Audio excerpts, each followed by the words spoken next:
All right, I have been playing one of the classical, world-famous orchestral piece in the background while you were having your coffee and while you were entering. It is done by Maurice Ravel, and you all know it under the name Bolero. I was thinking of Bolero when I thought I should introduce this next session. If we think of Bolero, it starts as a single tune with a single instrument, the flute. And it continues in a repetitive format, in a rhythmic format, inviting other instruments in the orchestra, and each instrument gives its own flavor to the original rhythmic tune. Now, when we think about NAFOL and when we think about EDiTE, we can say that they have something similar to Bolero. They have a rhythmical tune that we can call the research and teacher education, and there's a diversity of profiles and backgrounds of researchers that all give some kind of some sort of a flavor to this rhythmical tune. So if the flute is the starting instrument of the original piece, it is my greatest pleasure to invite the starting flutes of EDiTE and NAFOL, Anna-Lena and Michael and Anna-Lena, to tell us more about their views of doctoral research in EDiTE and NAFOL. Please give the floor to Michael and then Lena.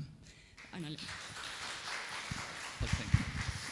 Thank you, Helena. That applause was for you. Thank you. It was really giving a very resonating introduction, and we had a yoga session in the morning, so we are all well prepared. And after the intensive discourse on the theoretical and even meta-theoretical levels, I want to bring you down to not talk about my own experiences of research, because that would be a very lengthy input, because it's got to do with my whole life probably. But I have been asked, or both of us have been asked, to look back at experiences and give an overview and an analysis of how we experience research in the NAFOL and in the EDiTE parts of the systems which are present here. And in the subtitle you see, I'm not giving you an overview and analysis of EDiTE research, because that would have been overtaxing. So I'm rather giving an overview and an analysis of an evolving case, because we are still right in the middle of it. It's not been finished, whereas NAFOL has far more experience and documents to work on. So to remind everybody of the frame we are working in EDiTE, we can't just look at what's going on at the moment, but look at the framework of it. Yeah? So the aims, first it is a project, and it's not a program. A project only lasts for a certain time.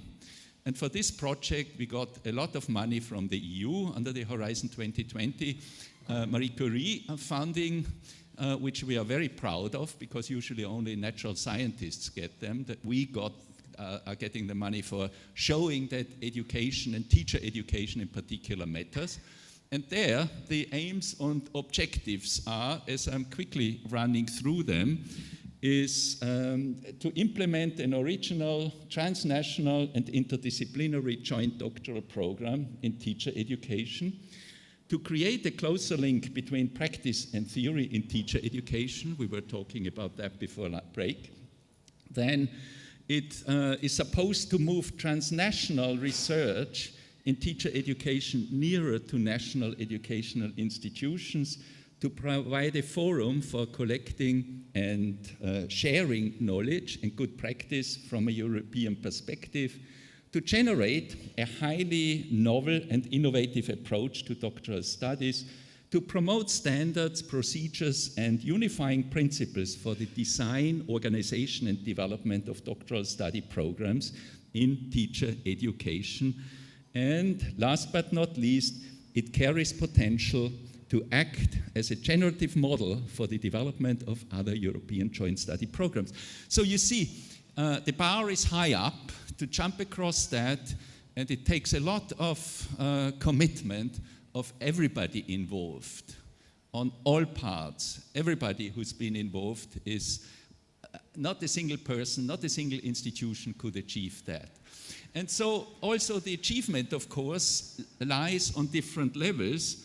On one level is the attractiveness, which is the individual level, which is the attractiveness for students and teachers, new cultures, broadening the professional network, transnational research. So these are things, by the way, can we switch off the lights, or are they necessary for the filming?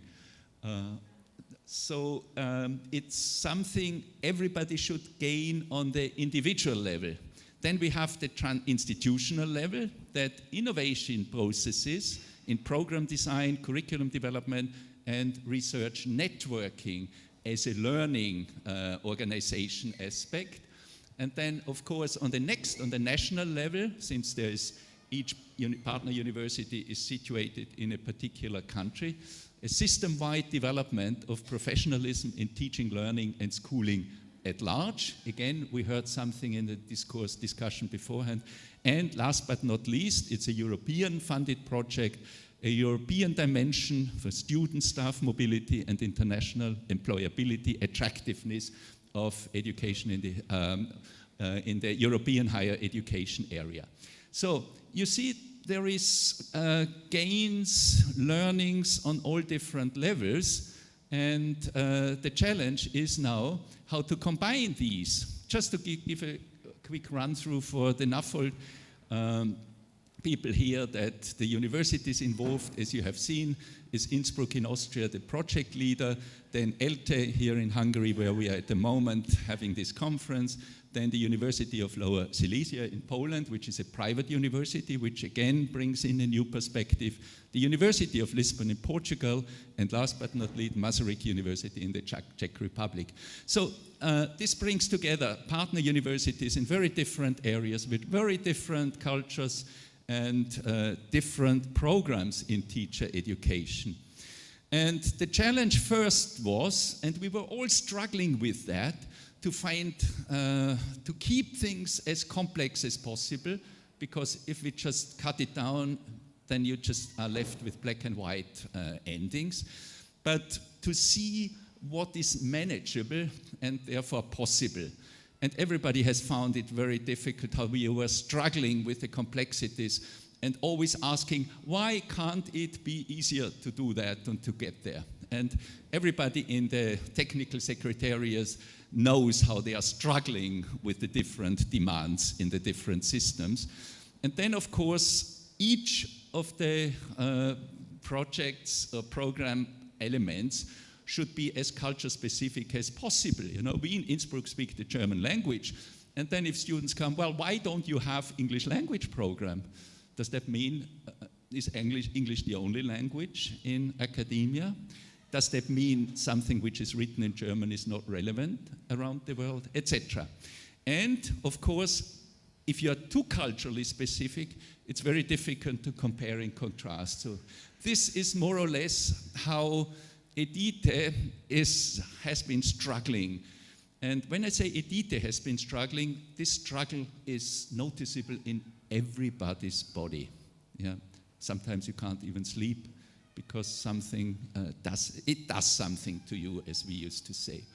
And this is what you find as the summary in the leaflet in the program, where we have the 5 university partners together, held together by a common theme, which everybody tries to work towards, which is transformative teacher learning for better student learning within an emerging European context.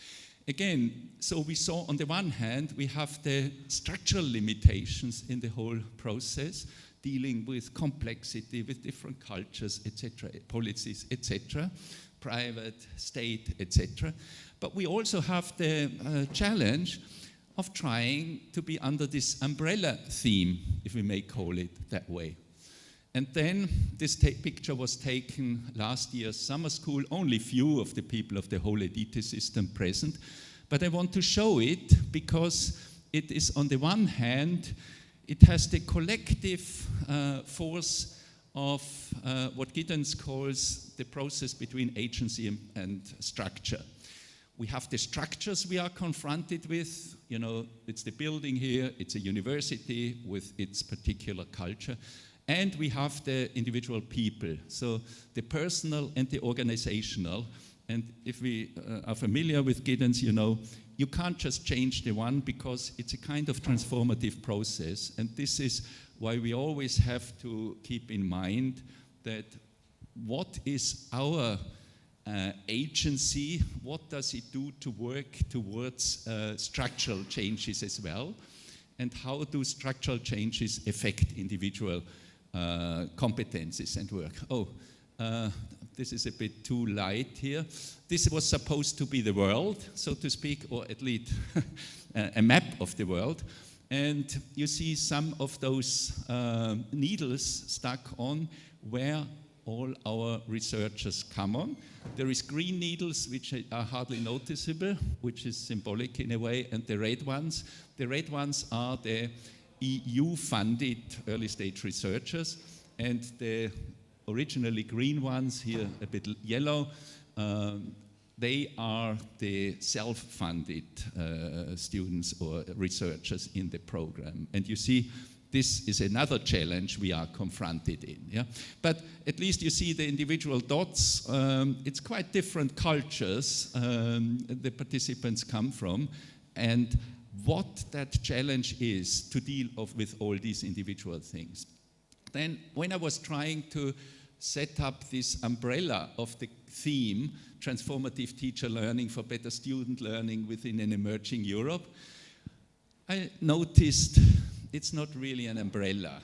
It's rather a fan. So if we look at all the different topics the individual researchers are working on, it's rather a fan-like structure or image which came to my mind. I'm not going into detail, and apart from that, topics have changed, but it gives you an idea that it was quite a challenge to come up to this overall theme, transformative teacher education, teacher transformation. Yeah? It starts off, what's the difference between transformation and change?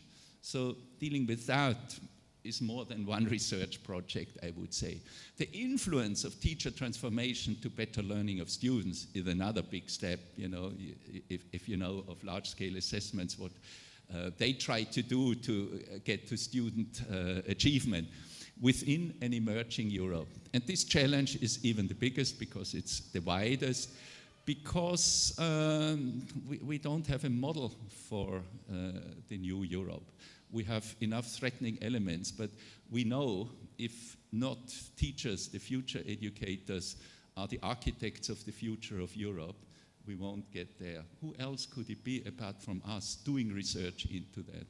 And when we look at the different topics, we see the emerging Europe is not always very visible in it. So sometimes you have to trace it, and we as supervisors have to challenge always, where is the European dimension in that? How does this research work eventually lead to a new perspective and hopefully a new way of how Europe will be composed. Yeah? I started it off very early talking about the European teacher, but it's always a controversial discussion. Do we want to have a European teacher? Do we just want to stick? Yes, we have Norwegian teachers, we have Austrian teachers, we have Portuguese teachers, etc. And yet, we've heard beforehand, there's so much similarity about what's going on.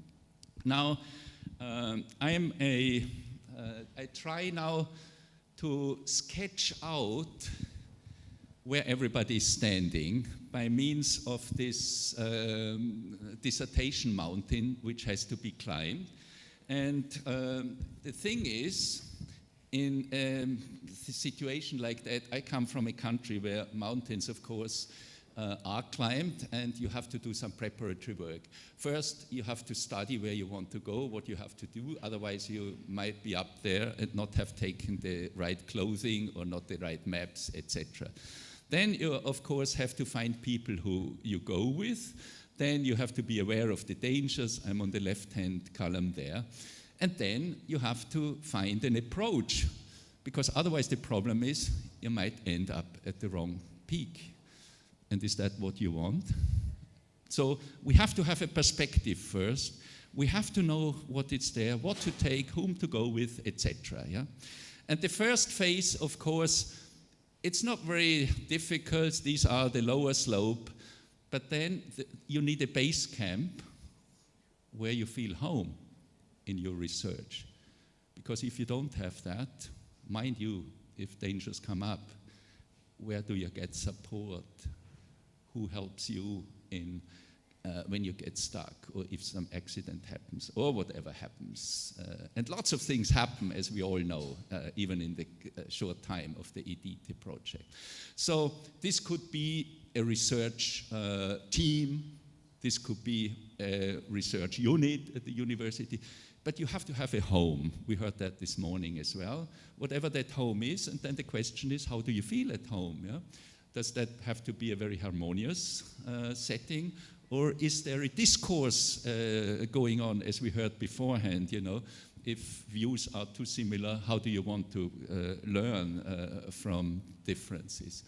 So the next thing here is what is called the icefall of ethics, and we all fell into that trap, if you remember last time when we met in Wrocław, because the EU people said, you failed in your report on the ethics. So I had to go back to everybody, what are the ethical impediments of that? And then the closer you get to the peak, the steeper that gets. And coming from a country where lots of mountaineering is going on, the most dangerous thing is if you slow down there. Because first, you don't have a home there. And it can get very dangerous, very windy, very rough. So I've heard in this project that the students said, we need more time.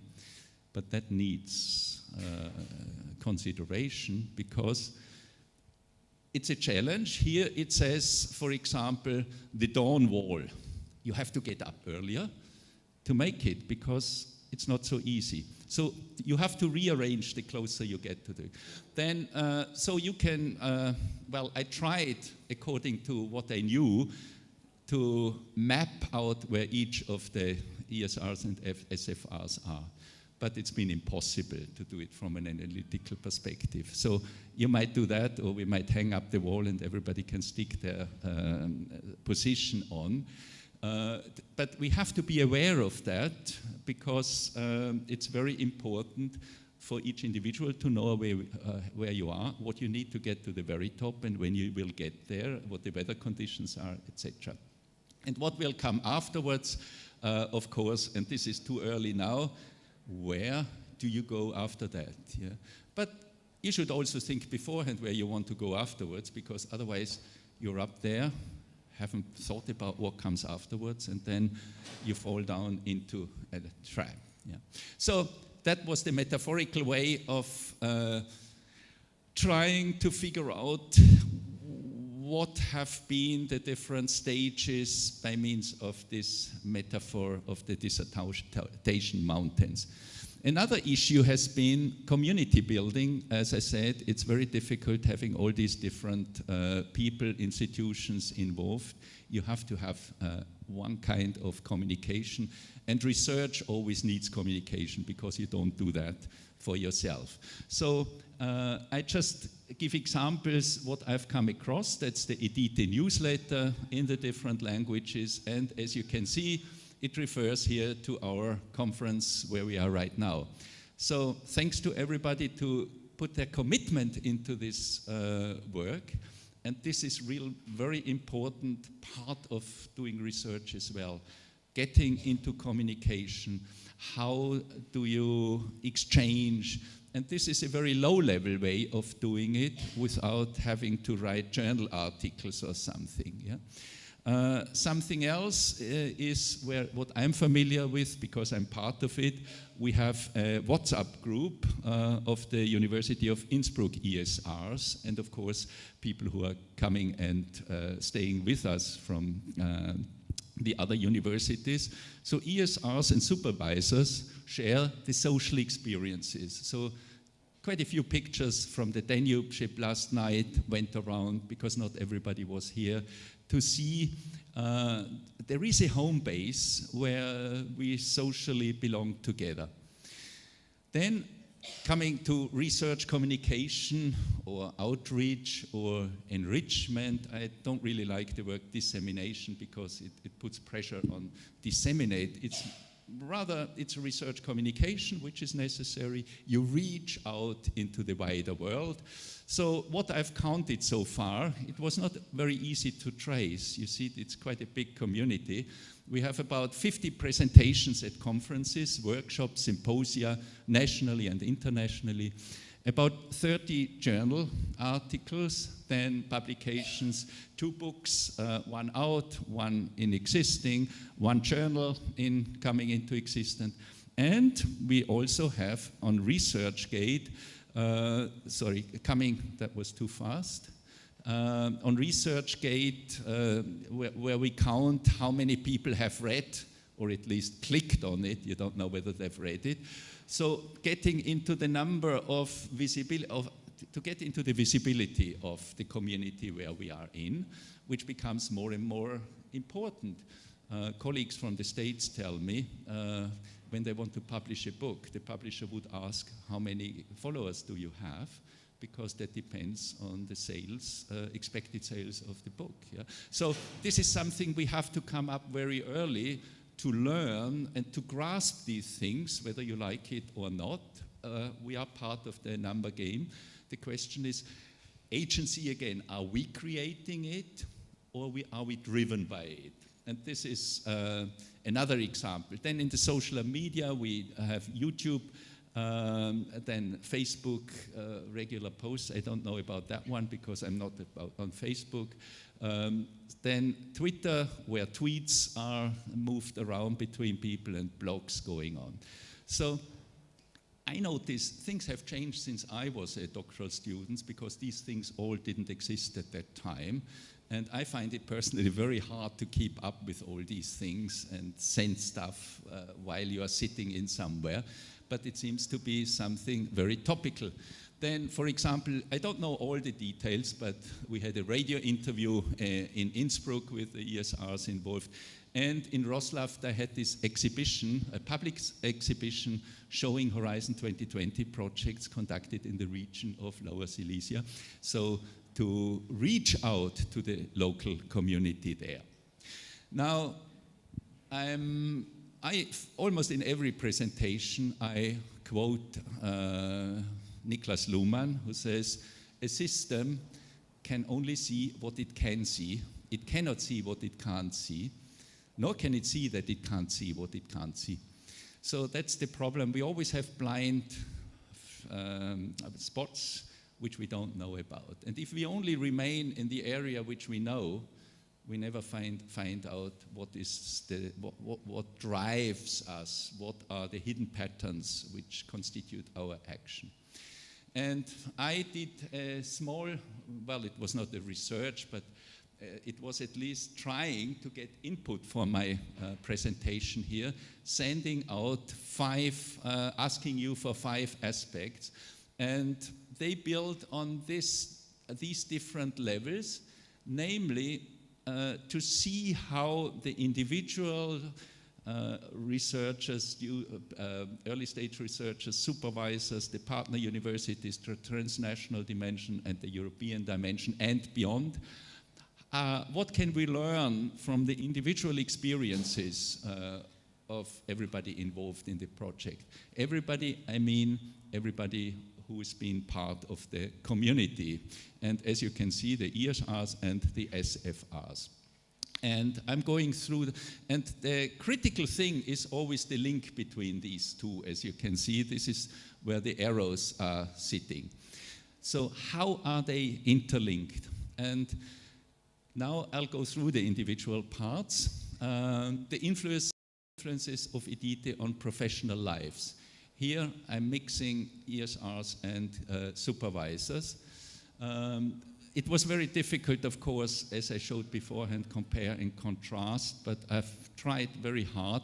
By the way, thank you very much for sending in your feedback, although I would say about 50% of people of the EDiTE community sent me back their feedback, and it was less than 50% among the supervisors and co-supervisors and the partners, meaning not university partners, but schools, agencies, etc., which was fair enough. As we can see, they are so remote. But it hurt me a little bit that we didn't get the 50% range among the supervisors or co-supervisors. So keep in mind, it only deals with the results I got. EDiTE has helped to increase international networking with new colleagues. So this is happening right here as well. This is a direct quote. To learn new things about myself, about dealing with research and about teacher education. So the newness of it. To see and compare the conditions and differences, not only in education, but in life at large. Teacher education research has become a personal research interest, which hadn't been the case beforehand, apparently. And another quote, I feel a better learner, a better professional, and a better European. And you see the individual circles from inside out, how that has really, in that particular case, affected that person. Now, the influences of EDiTE on the institutions. It has opened up teacher education institutions towards more internationalization, the cooperation between several research and education units within the institution, cooperation between several research and education units across the universities, which is important and new. The initiation of new doctoral programs, for example, doctoral programs as such, and the first time in the English language, the introduction of innovations in doctoral education programs offering a unique field of experimentation, so giving the chance to open up the rigidity of what's going on. Then I asked, what was the most difficult situations, greatest challenges participating in EDiTE? One was talking about structures, integrating the EDiTE program structure into the existing program structures of doctoral studies, different and partly rigid national regulations, lack of trust and respect in community building. You see, agency and structure closely together. Levels of commitment and expectations, the need for harmonization within the project, the tensions between ESRs and SFRs, and even within the communities, the community building, unclear guidelines in processes of supervision and or co-supervision, tensions arising from different student experiences. So students would say, it's unjust because we have to do far more at their institution than at the other. And navigating between the different academic culture as well as doing research in schools with children in their native languages, which is really a challenge if you don't know the language of practice. Then the overall topic, which I pointed out beforehand, had influences on the different levels. So the overall theme influenced research curricula of teacher education programs, the learning teacher, for example, in one particular instance, even beyond professional boundaries, so going outside the traditional teacher education field. Then international exchange brought new perspectives into the relationship between teacher and student learning in a comparative European context. And restructuring teacher education across the continuum has shown the need to link the individual elements, pre-service, practicum, induction, in-service and professional development closer and opened up for new innovative approaches, learning from a transnational perspective. That other professions are also important and that the partner relationship is important. And last slide here on the results. The role of partners, that was really a critical thing. It was not always very clear how they were integrated. Favorable were the innovative workplaces for doctoral students, initiating new cooperations between teacher education institutions and partners. And unfavorable, the difficulties in establishing mid- or long-term relationships with EDiTE researchers, high expectations of participating schools not always met. And I also, and this is winding up now, asked individuals, this was the 5th point, to write a kind of vignette, we might call it. And I'll give you one from a partner school. By the way, I asked the people if I could read that out, although they are anonymous. What comes, this is a quote from this, what comes immediately to my mind is the interview which X, this was the name of the ESR, made with me in his research. That is when he asked me the decisive question, what do you do to make your school a resonating body for a sustainable future?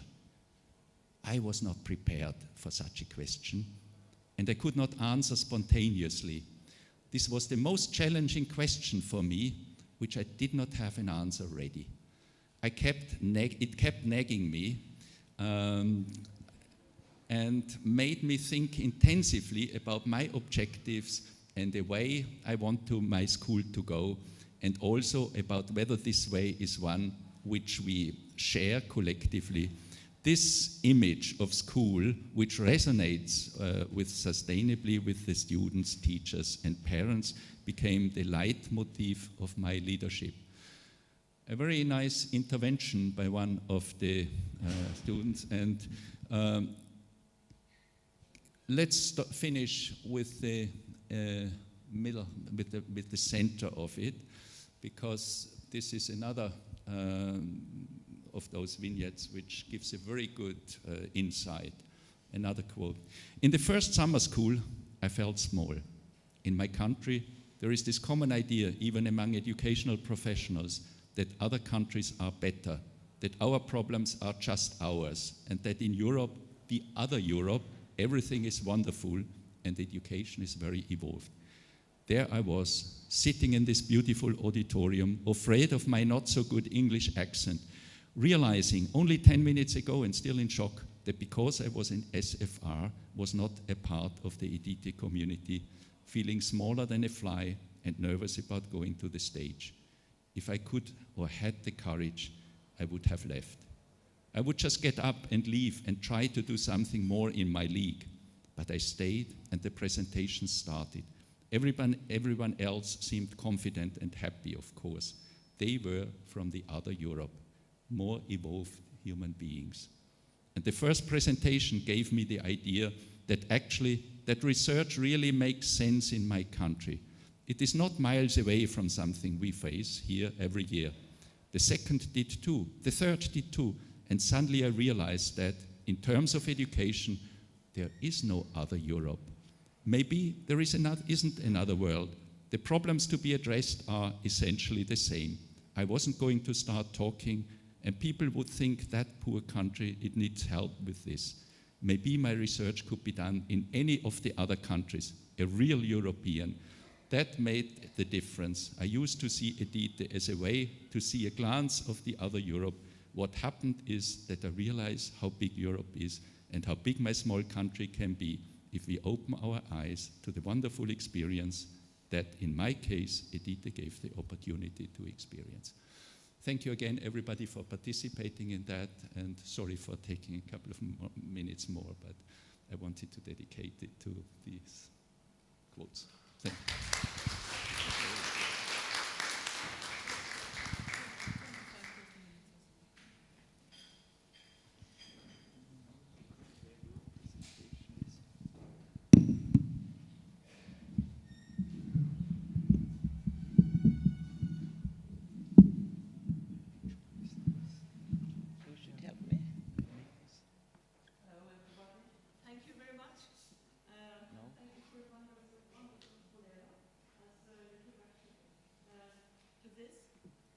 Now I would like you all to get up. Can you stand up?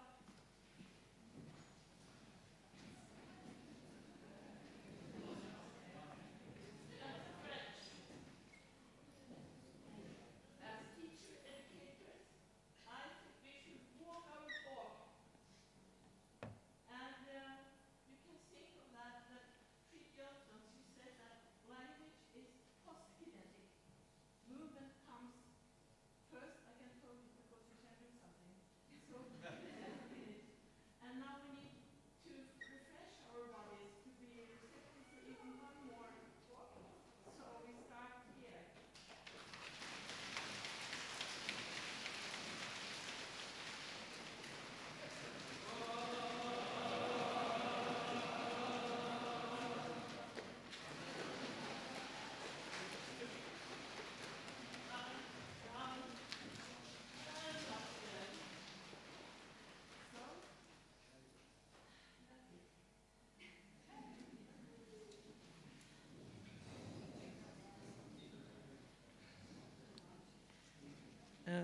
My contribution is regarding NAFOL. I would like to say a few words of why I was asked to be the first academic leader of NAFOL. Because in Norway there were 32 teacher education institutions, very many university colleges, and of course they wanted to stick to their own things, and if they should have chosen a leader that was from the Norwegian context, there would be the fights continued, perhaps. I didn't know about the fights because I came from Finland 2 years earlier, headhunted to the university, not for NAFOL, but for a professorate in arts education. So when they asked me, I said, okay, I think I have some qualifications that might help in this. I had been in Finnish teacher education for 24 years. Before that, I was a regular teacher in Folk High School, a long time. And in that time when I was in Finnish teacher education, it was in the transformative phase of getting from a seminar tradition to an academic tradition. And you can believe me, there were fights. There was resistance. It was not quite easy, but in 1979, it was a political decision that all teacher education should be at universities. And push! So they did it. And the teachers accepted it. I don't know if it's a kind of being faithful to authorities, maybe. It might be that. But I had the positions from senior lecturer, associate professor, professor, dean, and I remember especially one moment when I was dean. The preschool teacher education was integrated last into universities. And there were kindergarten teachers. They had a 2-year education as kindergarten teachers and had been educating kindergarten teachers for 30 years.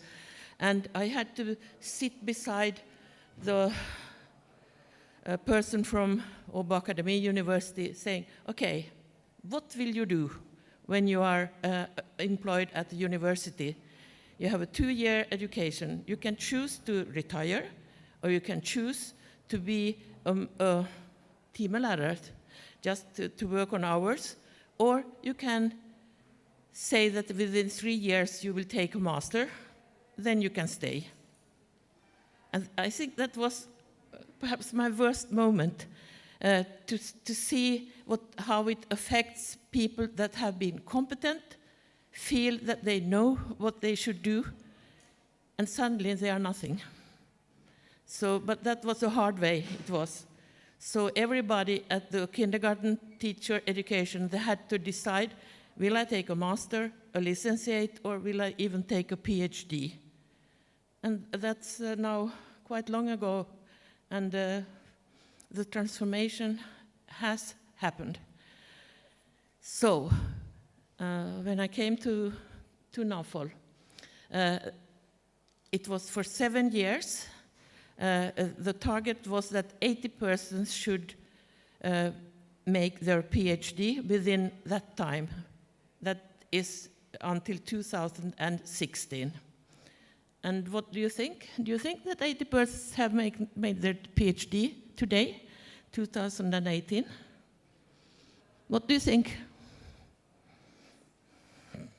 No, they have not. So, when we started to look into NAFOL, when should you be happy, satisfied that you had done something good if the results are not so clear? I start again from the teacher educator in Norway. In 2017, I made a literature study with the presented dissertations. But the background, I must see how much time I have. In Norway, the teacher educator needs to have a PhD. And the reason we have talked about this, that teacher education is or should be research-based, and every new teacher must have a master's degree. And NAFOL is an effort to qualify these teachers. And when I have not put it, but the Norwegian flag is there, but there is always also Trondheim, where NAFOL is hosted. NAFOL is not owned by one university. All network, they own NAFOL, and it's funded by the Norwegian Research Council. So, when we started, there was another research school that had started 1 year before, and when I met the leader and that group, they said, okay, you can be a B research school. We are excellent, we are going to be the first one. So I said, couldn't we, if you are so excellent, could then help us to become not a B? And gradually they wanted to cooperate, but it was NAFOL that then after 7 years, got more time, and now it's until 21. And why did NAFOL get it? We cannot just say that, okay, we were so clever. It was on the opposite. It was that teacher education is vulnerable. It's what Pavel talked about. The teacher education is considered not actually university-level teaching. And it's interesting what he said about that teacher education has not had a basis in what, for instance, now EDiTE and Kari is working on, a research based in teacher education and what the teacher educator needs. You don't know yet how many we have. So, no, it's not that, but how many dissertations? So, educated guess, how many? By 2017, it's 1 year after it should have been 80. Some of them, the NAFOL students may have read something I've written about it. Can I get an educated guess?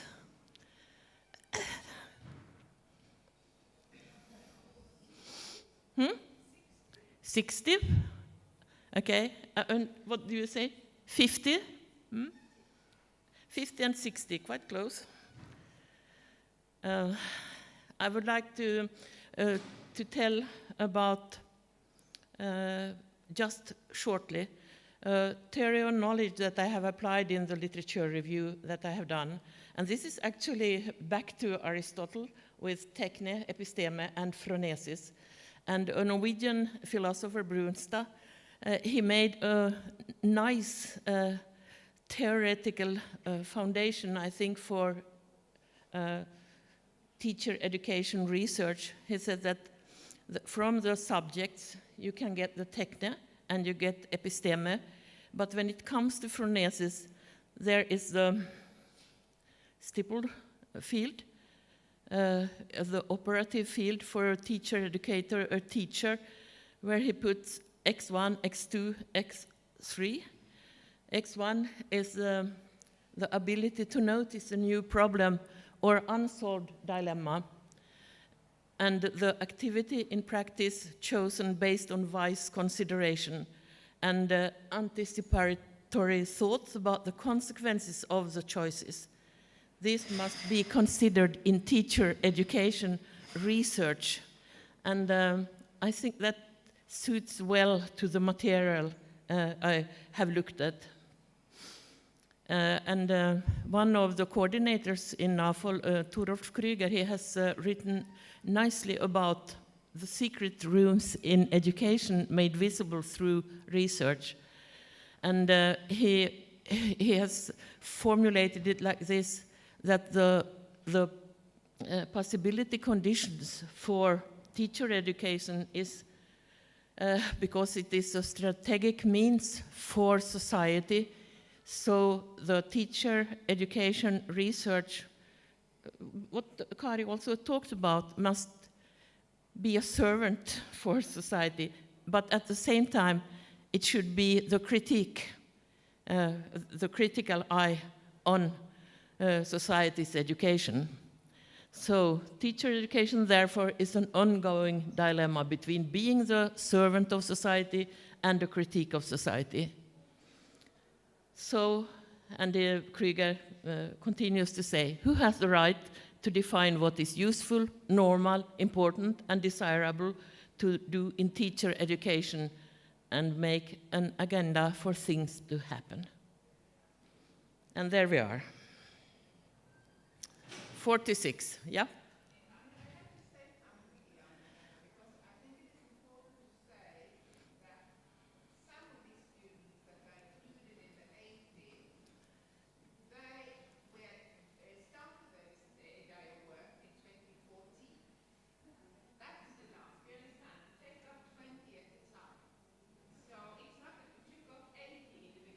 No.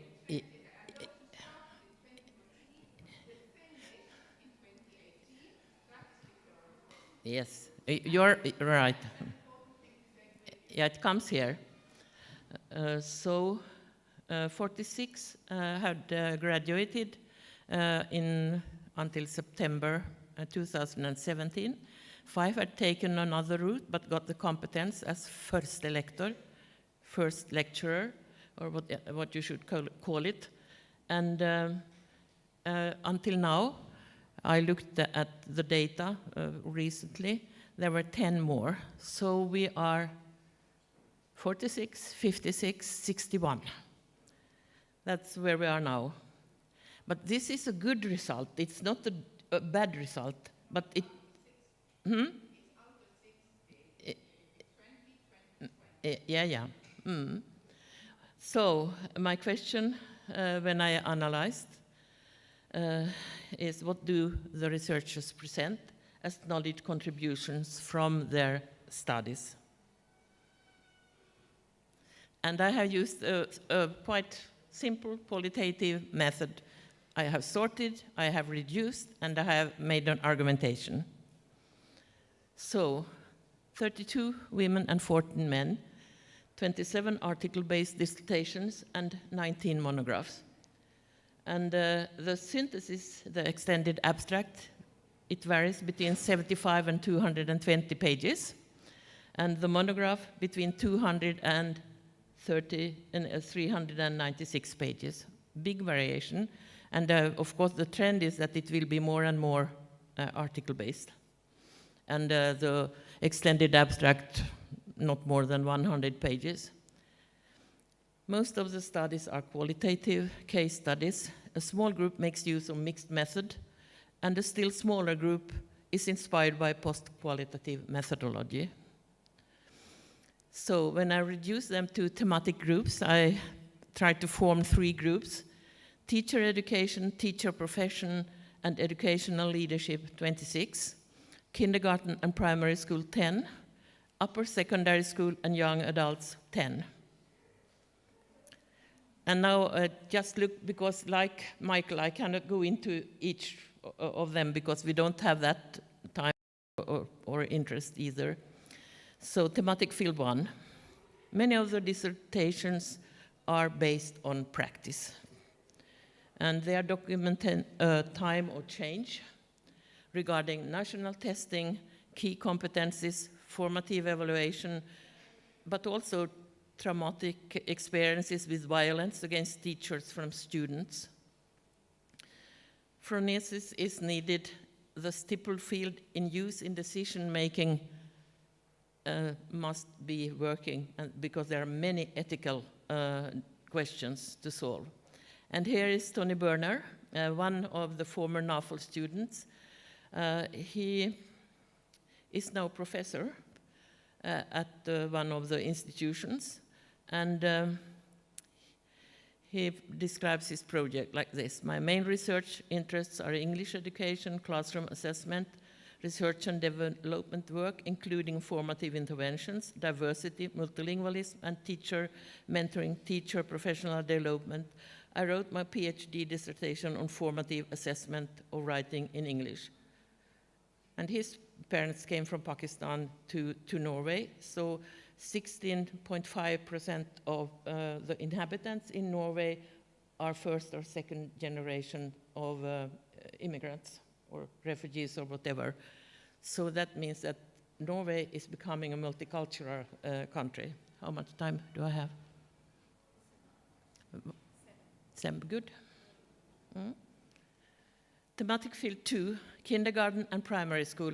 It's mainly kindergarten, because in kindergarten, the teachers need to get many more that get a PhD. So it has been from getting scholarships being prioritized, not in NAFOL especially. It's 25% about 20-25 in NAFOL are kindergarten teachers. These studies quite concretely open up secret, invisible, under-researched spaces in the everyday life in kindergartens. Young persons' conceptions of rules, their meeting with technology, experiences of places and landscapes, as well as aesthetic experiences. The ethical discussions are strongly present, and phronetic wisdom is challenged in the liminal space where children dwell, because what most characterizes childhood is change. So here is Tove Lafton. She's associate professor at the kindergarten teacher education, and she's working on her qualification to professor, and she's a former NAFOL student. Reflection and actions in kindergarten's encounter with technology, social material theories as optics for reconstruction of kindergarten practices. And the third theme, upper secondary school and young adults. The Norwegian upper secondary is a school stage where all pupils are together, regardless if they prepare for academic studies or choice of vocational studies. And this makes something to the Norwegian society, that they are together until they are finished this upper secondary. And in the dissertations, a big issue is the dropout in the vocational studies group. This is investigated in one mixed method study, which I'll show you. Formative assessment, key competences in writing, human rights, education are some of the themes. And here is Britt-Karin Støne Utvær. She is associate professor at the master program for vocational education, and she's specialized in quantitative methods. And of course, she's a former NAFOL student.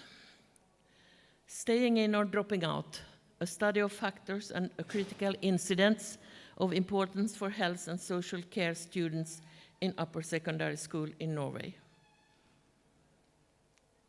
Other studies use post-colonial thinking regarding immigrant youth and their participation in Norwegian school, or study breakdowns as a subculture where masculinity is negotiated, entrepreneurship experiences are studied as a way to understand learning processes in the future. Summing up, these studies tell about being young and about the values in school, but also about ruptures when the forgiven take collides with the actual experiences, thus changing or moving the researcher's position. Threshold experiences influence the lives of the research persons. So conclusion one, this I think we have talked about. What is the benefit for the authors? What the authors get is first and foremost knowledge about the field they have studied. They get to know a variety of scientific approaches. They get a deep insight in research about teacher and teacher educator, school, kindergarten, and education in general. And they undergo necessary processes of change or transformation. They also get an idea of what it takes to be a supervisor of scientific texts. Conclusion 2.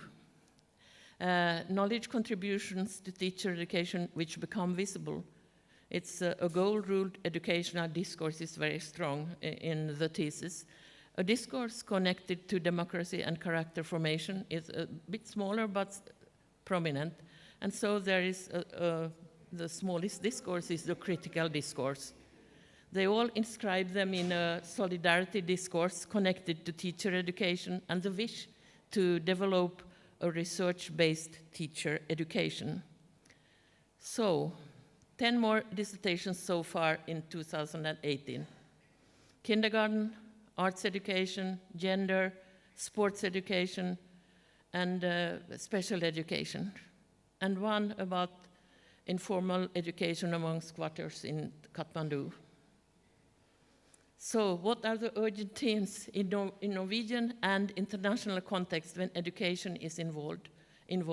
Here I borrow from an expert committee in Norway, Ludvigsen committee, that has find out what needs to be changed in the school for the future. And the committee says that there are challenges to democracy and the multiculturalism. There are challenges regarding young people's not mastering their lives. And there are challenges connected to climate changes and sustainable development. And this is a global issue. It's not only a Norwegian issue. So they have also suggestions what to do, but that's another story.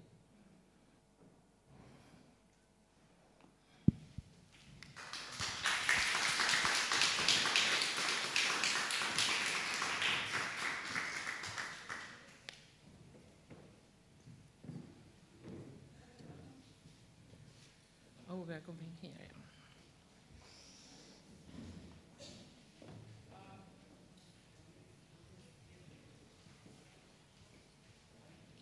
Yes, we will.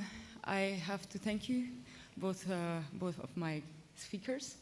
As Ravel meant in Bolero, Bolero finishes in a crescendo of instruments coming together in a finely synchronized tune, which every instrument is important and every instrument is just mixed in this wonderful music. And what we saw here and what we can anticipate from listening to Bolero, it takes a lot of effort, a lot of work, a lot of practice to get there. So in the next half an hour before lunch, I will invite the audience to discuss these two past presentations and to see what we can do together as instruments of these two communities, research communities, to get there to the final crescendo of finely tuned orchestral music. So questions or comments?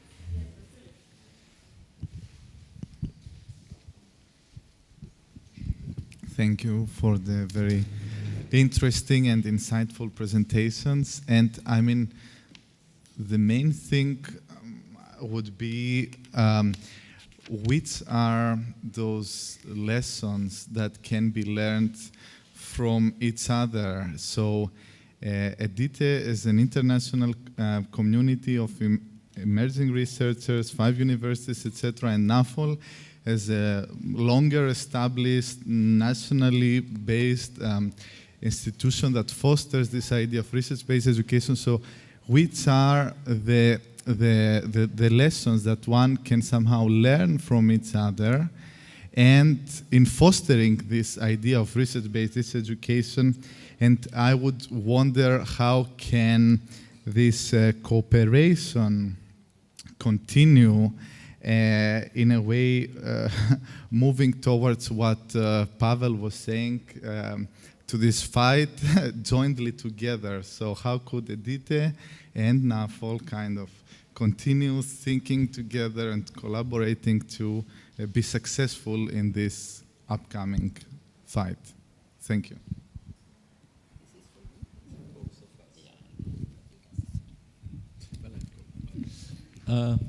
Well, actually, I would have liked you to start because you have a longer history, but you offered it to me. I told you at the beginning of my presentation, EDiTE is still a project, whereas, as far as I can see, NAFOL has been a more institutionalized venture. And I would like, this is what EDiTE can learn from NAFOL, but expand it through Europe, more or less, because you have more the Norwegian perspective and people coming in. But since we are a European-wide project with a global perspective even, we can learn, hopefully, how we can establish a program which is not just a project. What I think about is that there's one saying that if there is a room you haven't opened the door to, you think that that room doesn't exist. So when you go into research and into a research-based teacher education, you open doors, and you have to learn to know that room. How is the breadth and the height, and what is in there in the room? And we have learned during EDiTE and NAFOL that there are some qualifications that really are necessary, that in NAFOL and outside NAFOL, I can say NAFOL's one of the big challenges that Kari is handling very well is that NAFOL has to be more international. It cannot only take care of the Norwegian perspective, but learn from other nations and contribute to other nations as a rich country that has the possibilities to do so. And I also think that both EDiTE and NAFOL can tell a story about that being a teacher educator, you must just get up and say, I am a teacher educator. I am doing something that is so important for the future. I actually touch the future, because a teacher is in a classroom in the primary school many years together with children for many hours every day. That has an impact. And a teacher education is also several years. So the teacher educator can be a frightening figure doing the wrong things, not walking the talk you have.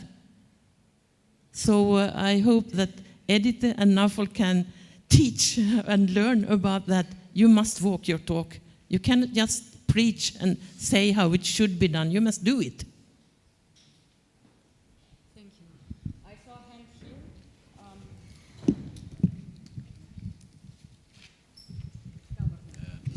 Thank you. I would like to follow up this question and perhaps facilitate thinking about it using a kind of metaphorical tale. Let's suppose that we have two empires. One is the EDiTE empire, and the other one is the NAFOL empire. And one of them is colonizing the other. We have two scenarios, two tales. EDiTE is colonizing NAFOL, and in the other tale, NAFOL is colonizing EDiTE. And the question is to the leaders of these empires, how they would exploit the colonized empire. So how would they use the resources of the other? What are the most valuable things that they would exploit? I would like to suggest a third option, that neither one is colonizing, but that they show an example of collaboration and working together, lifting together. And I think that this conference is one such place where this is possible, but very much longer. But then you have to, we have talked about including the students in research. That counts for both NAFOL and EDiTE. How can we include the students in research? And what is research, practice-based research? How shall it be done? And what NAFOL has noticed is that you need to transform yourself all the time. You cannot be, you must have some stable values if you can, but then you have to transform and be sensitive to society and what's happening.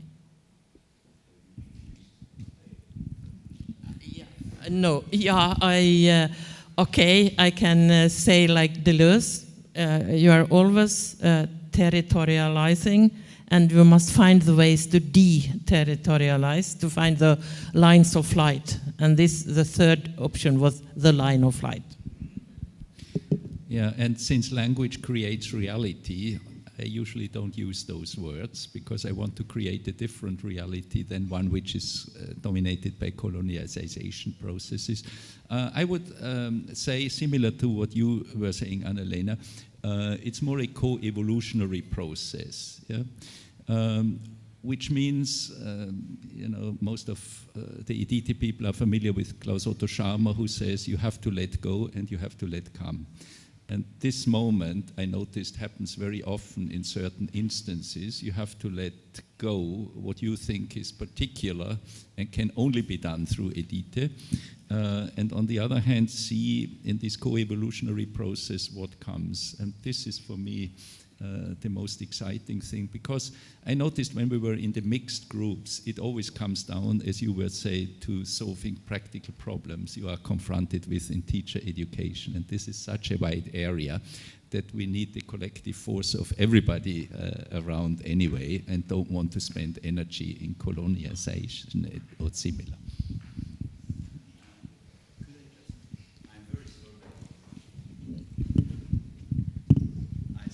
I see that my question was not facilitating the reflection. So I give up my question and I put it in another way. What do you see as the most valuable in the other? So this is what I wanted to ask. For me, the most valuable thing is you have stability in the framework, which allows openness and flexibility in your working. We in a project don't have that stability. We would have to create a different one when the project is over. So this is what I think is a really great advantage, which I would like to have in EDiTE as well, or the new co-evolutionary project. Now I'm just talking about today and here and now, that one extremely valuable thing that I have experienced during this conference is the encounter with students, PhD students from other countries, from other cultures. It makes me, you think like this, and what will that mean if I take it into my horizon of understanding, yes, it expands it. And it makes you less nationalistic. As I told yesterday, the researcher needs to be international. You must go international. And for instance, one weakness with Norway is that it's a small country. So if you think that everything should be counted just if you are 5.3 million people, then you must think once more that you need to go international to see what perspectives can be opened from other parts of the world.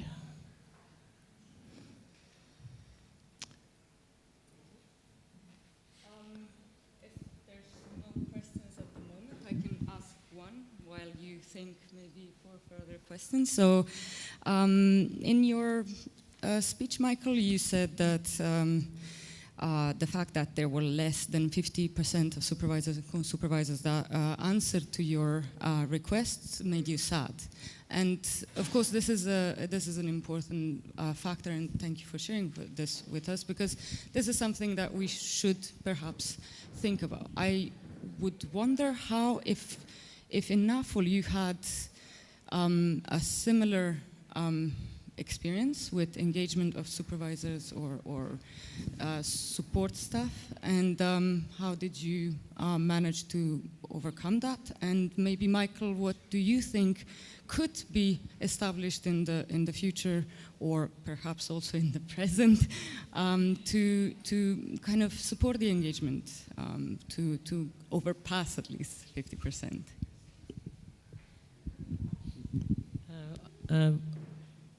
I think that what was very well done in Norway was the preparation before NAFOL started, and the discussions and the contract that was made. Because what I think is a challenge in EDiTE is that there are, from different institutions, they have not made the contract clear from the perspective of the students, like that you have to double courses instead of accepting a course taken some other place. These things were discussed in the Norwegian context, and I think that this is one challenge. And of course, in NAFOL, they have NAFOL. There are no special supervisor for each student in NAFOL. They work like in the Harvard groups, small groups, and get comments from prominent scholars, and they have their own supervisors. And in Norway today, every student needs to have 2 supervisors, so a main supervisor and a co-supervisor, and preferably they supervise together, so that at least regularly the student meet both students at the same Skype contact or at the same table face to face.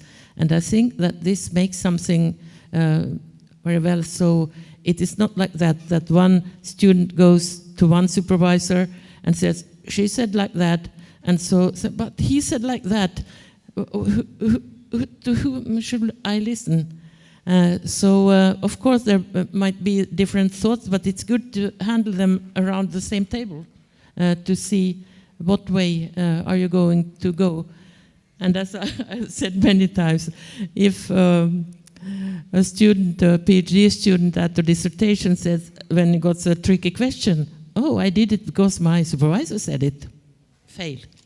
Because to become a PhD, to have a PhD means that you get the highest education you ever can get, and you must be responsible for your choices. And so you can get good advice, or you can get not so good advice. But finally, you must be responsible yourself. Thank you.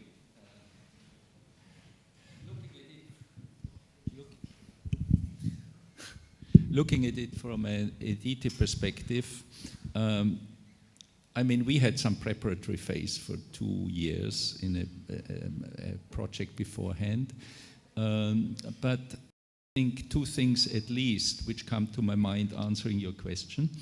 The first one is, and this is what we probably as the responsible system, we rather, I think, invited supervisors or co-supervisors to take part in a program as a supervisionary process and not in a project.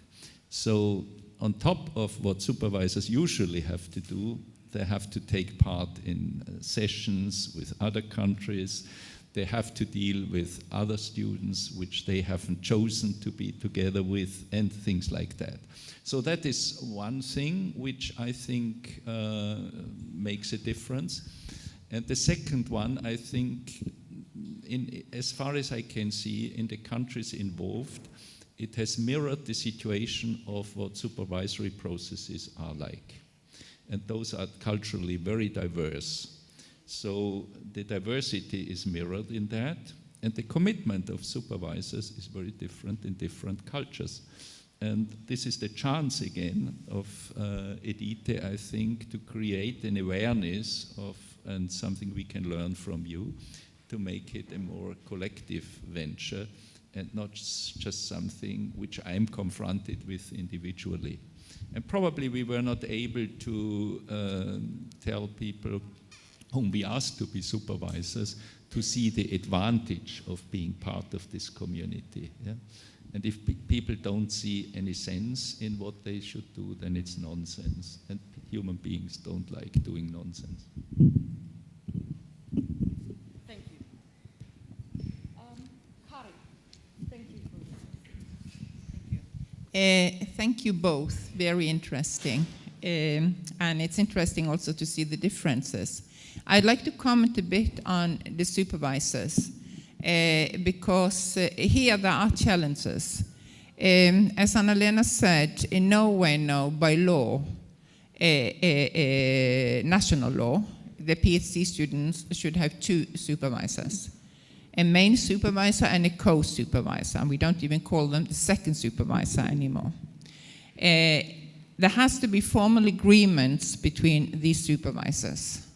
That means usually it's 80-20, it can be 50-50, it can be 40-40 in terms of responsibility. The way the supervisors work together, they would often come from the same institutions, but also very often from different institutions. And I'm the supervisor, co-supervisor with people from different institutions. But today that is not a problem because we can do the supervision meetings by Skype. So what we aim at is, as far as possible, is to have joint supervision meetings. So the students get one message. If the students send in a text, and now I'm talking about how I deal with it, and I know Anna-Lena does it the same way, then the supervisors would coordinate their feedback to the students and try to make it so the students get guidelines on how to proceed and not too conflicting messages. So that is one of the things that we are doing. It has also been emphasized in Norway, nationally and also institutionally, that is education for supervisors, for PhD supervisors.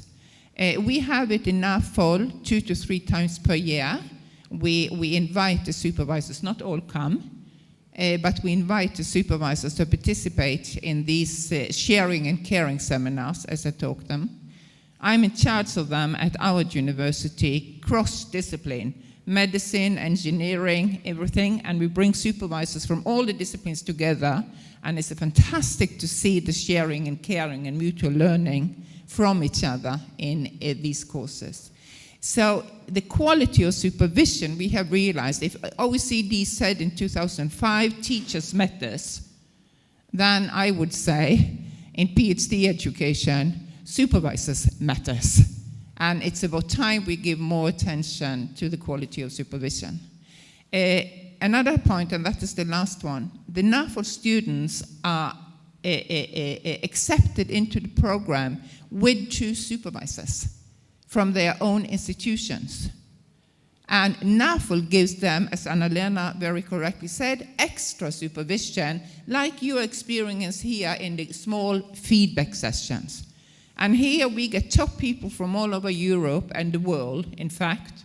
We have had David Berliner, we have had Cochrane Smith, we have had Gert Kelterman, Helen Timperley, sitting there giving feedback to the students on their short text. Like, for example, you had on methodology.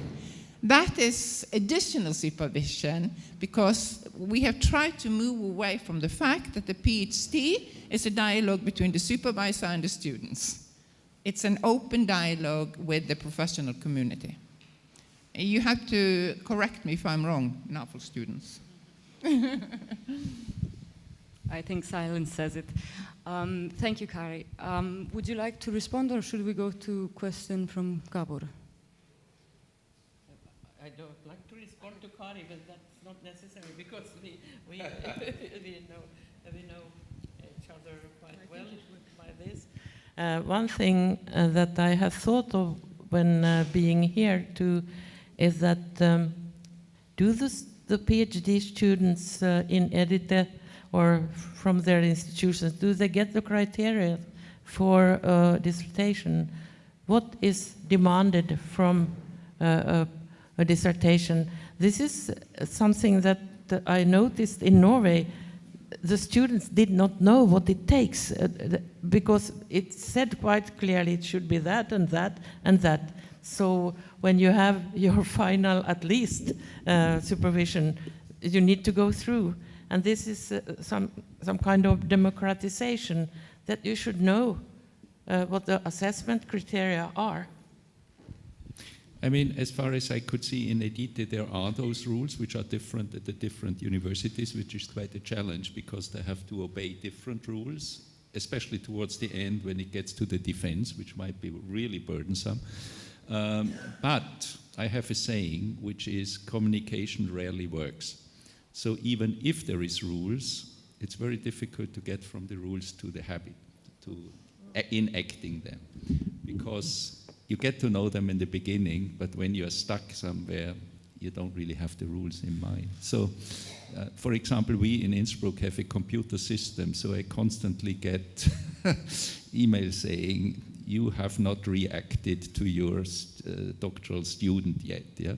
But I have been talking to her every day, you know, so silly things like that come up if you have rules and procedures which try to make it a more guided process, so to speak. One more thought that concerns both the NAFOL students and EDiTE students.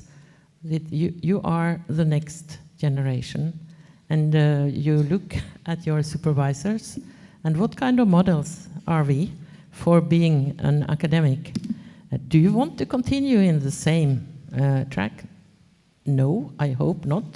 In every aspect, in some aspect, because when you are self-supervising, I have seen that when young or fresh PhD persons, they have their dissertation, they have got their position, and so they are leading committees. And if you think, for instance, of a professor, the professor must be very knowledgeable, know much, and have a big generosity. And that is the problem when you just have made your dissertation and you have, okay, now I must show that I am this at this level. And so they are they demand too much from other person that they are in committee for and assessing.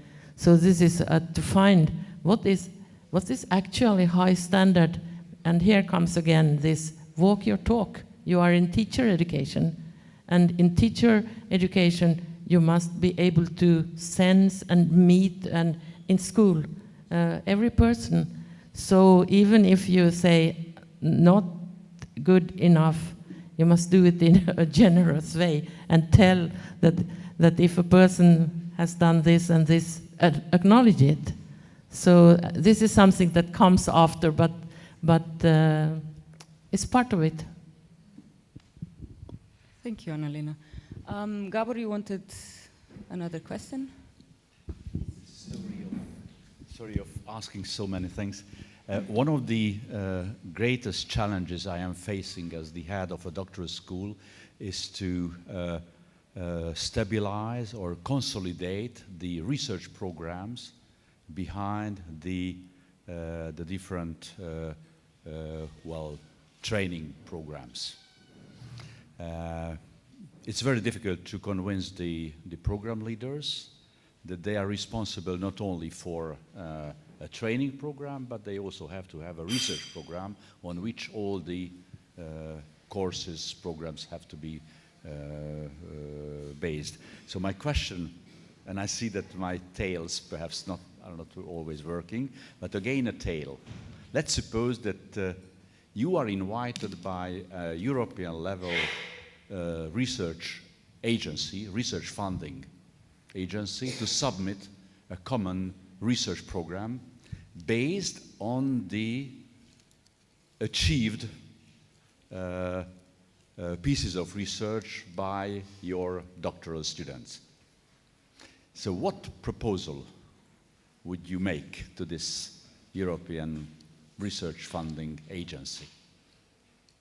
What research proposal would you submit based on what the students, your students, have been producing or are producing?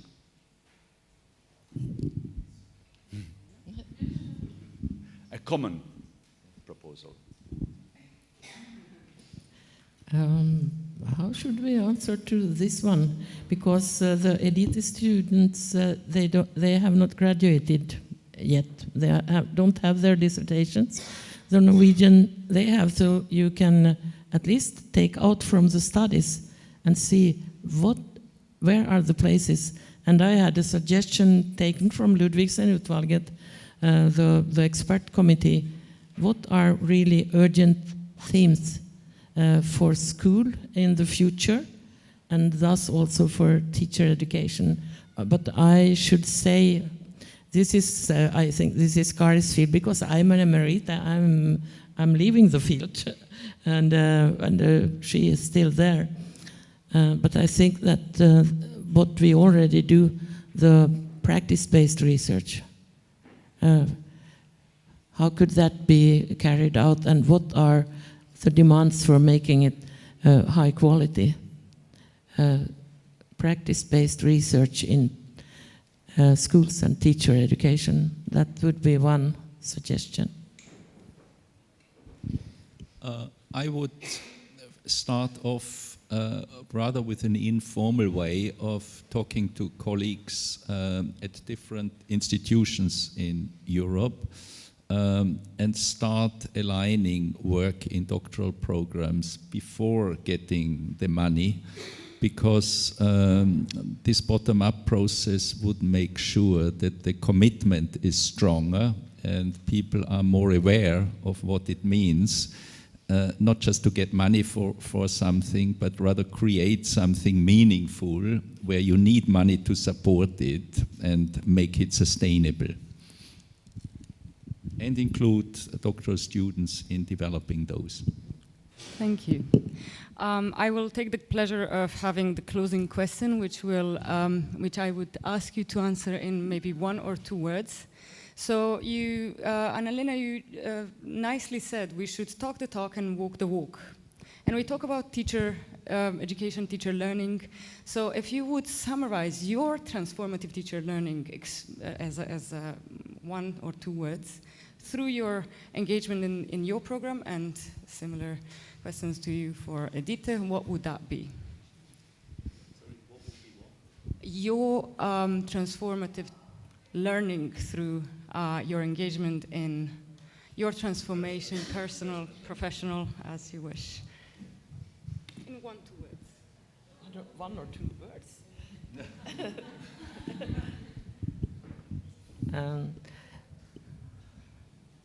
I have, yeah.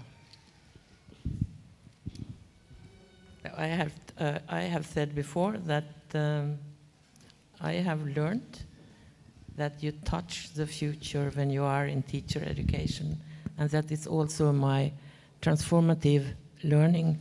And considering that I'm I'm in arts education, and I think that that's a big mistake, that arts cannot be a red thread.